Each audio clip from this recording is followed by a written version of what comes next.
بقرآني فيشرق الصبح والحاني أرتله وأحفظه وأقرأه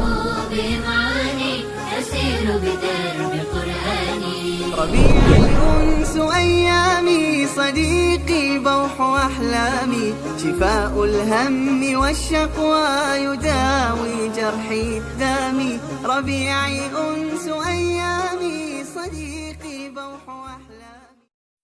noloshaada intaad caafimaad qabtid ee aad talinayso ee aad tabcanayso ee aad socoto ee xoog leedahay ee xanuun ku haynin ee aad nooshahay waa inaad miisaan cabsi iyo raja ah dhexdooda waa inaad socotaa oo micnaheedu muxuu yahay adigoo ilaahay u tukanaya oo rajo ka qaba jannadiisa dembi dhaafkiisa maqfiradiisa adigoo soomaya adigoo sunnihii tukanaya adigoo sakadii bixinaya adigoo sadaqadii bixinaya adigoo wardinaya adigoo ducaysanaya adoo qaraabadii xiriirinaya adoo waalidkii u baarnimo samaynaya adoo wixii khayra ka shaqaynaya oo aad samaynaysa rajo ilaahay ka qabtid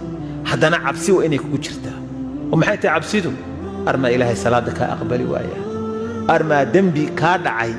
oo aadan ogaynoo alla agtii yaallaa jira armaa ilaahay ku cadaabaa armay khaatamadu kaa xumaataa armaa naar gashaa arma baqdintaasi waa inay kugu jirtaa taasi maxay keenaysaa inaadan isu bogin oo aadan isla bixin oo aadan isu qaadan dadka inaad ugu cibaado badan tahay dadka ugu fiican tahay dadka ugu deeqsisan tahay ha isu qaadanin isdhaliil waa lagaa fiican yahay waa lagaa cibaado badan yahay ilaahay waa lagaaga dhow yahay waa lagaa toosan yahay addoon caasiyaa tahay khaladkaagaa badan naftaada u sheega oo isdhaliil taasi waxay keenaysaa toosnaantaadu inay